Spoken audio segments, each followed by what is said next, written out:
السلام علیکم ورحمۃ اللہ وبرکاتہ۔ میری پیاری بہنوں اور پیارے بھائیوں، امید ہے آپ سب خیریت سے ہوں گے۔ بات کریں گے فالج اور لقوے کے روحانی علاج کی، اور اس بیماری سے ہمیشہ کے لیے ایک ایسے وظیفے کے بارے میں جو کرنے سے آپ کے جسم سے یہ بیماری ہمیشہ کے لیے ختم ہو جائے گی۔ آج کا وظیفہ بہت ہی مجرب اور آزمودہ شدہ وظیفہ ہے۔ وظیفے کو شروع کرنے سے پہلے چھوٹی سی گزارش یہ ہے کہ اگر آپ چینل پر نئے ہیں اور چینل کو ابھی تک سبسکرائب نہیں کیا تو چینل کو ضرور سبسکرائب کریں تاکہ آپ اپنے وظائف کی معلومات بآسانی سے جان سکیں۔ آج کا وظیفہ سورہ شمس کا وظیفہ ہے۔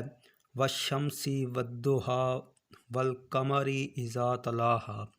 سورہ شمس مکی ہے اور اس میں 15 آیات ہیں، اور یہ قرآن مجید میں 91 نمبر پر ہے، یعنی 91 نمبر پر ہے۔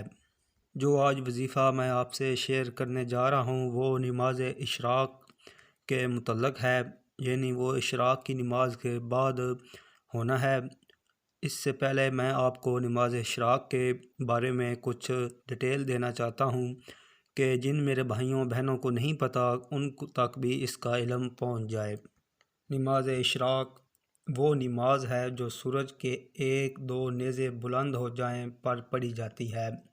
نبی کریم حضرت محمد صلی اللہ علیہ وآلہ وسلم نے ارشاد فرمایا، جو شخص فجر کی نماز جماعت کے ساتھ پڑھ کر ذکر الہی کرتا رہے یہاں تک کہ سورج بلند ہو گیا ہو، یعنی طلوع کو 20 منٹ گزر گئے ہوں، پھر 2 رکعتیں پڑھے تو اسے پورے حج عمرے کا ثواب ملے گا۔ اس کی 2 رکعتیں، لہٰذا یہ 2 نماز پڑھنے کی ہر ممکن کوشش کرنی چاہیے کیونکہ اس کی نماز کی بڑی فضیلت ہے۔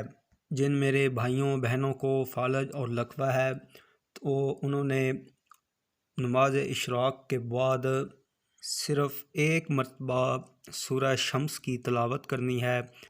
یہ عمل آپ نے یقین دل اور مطمئن ہو کر کرنا ہے۔ انشاءاللہ تعالی چند دنوں میں آپ کو اس کا رزلٹ بھی مل جائے گا۔